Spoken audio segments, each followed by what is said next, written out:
Hello बच्चों, let's see the question. Which one of the following categories of animals is correctly described with no single exception in it? So let's see the options one by one. So first is all reptiles possess scales, have a three-chambered heart and are cold-blooded or poikilothermal. So reptiles, class Reptilia.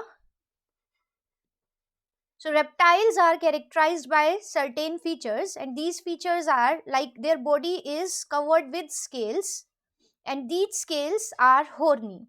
It means they are keratinized.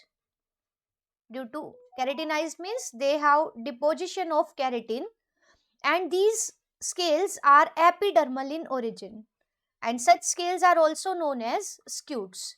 So the body of reptiles is covered with scales, so it is correct.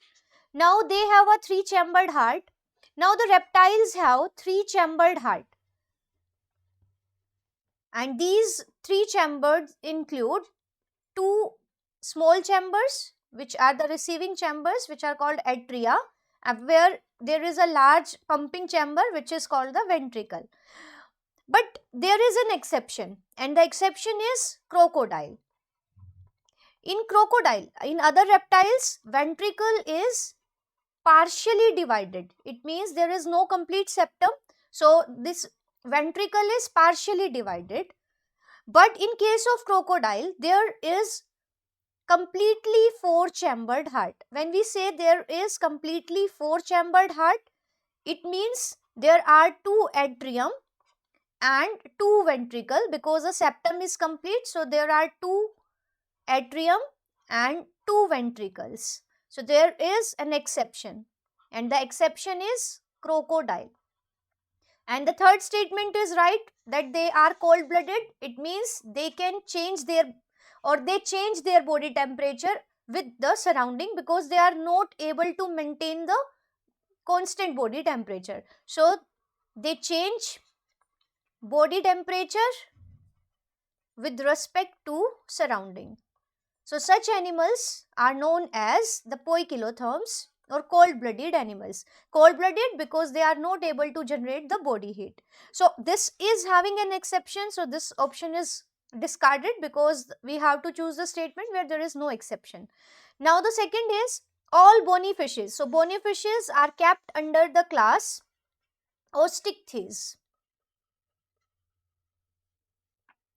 And these fishes are characterized by a bony endoskeleton and four pairs of gills. So this is right. In these fishes, mouth is terminal, tail is generally homocircle, and there are four pairs of gills, but these gills are covered with a cover, and this gill cover is known as operculum. So this is a special feature of this, and here it is given that all bony fishes have four pairs of gills, so it is right, and operculum means gills are covered with operculum. So this is true without any exception. Now let's see other two options as well. So all sponges are marine. So this is incorrect, because some sponges are living in fresh water, and such as Spongilla. So Spongilla is an example of a freshwater sponge, and this is true that they have collared cells, and these collared cells are known as the choanocytes. These are flagellated cells required for maintenance of the water current. So this is incorrect, because there is an exception. Now the next option is all mammals are viviparous. So when we say viviparous, so viviparous means they they give rise to young one directly. But all mammals are viviparous. This statement is incorrect, because there are certain mammals which are oviparous. Oviparous means they lay eggs. So the mammals which lay eggs are two, and these are Ornithorhynchus, which is also known as the platypus, and Echidna, which is known as the spiny anteater. So these two mammals are oviparous because they lay eggs. So this is having an exception, and they possess diaphragm for breathing. So this is true, that presence of diaphragm, which is a muscular structure, it is a muscle, and it separates the thoracic cavity from abdominal cavity, and it is found in mammals only. So this is also having exception. So the only option without any exception is statement B. So it is our right answer. I hope this statement is helpful. All the best, bachcho.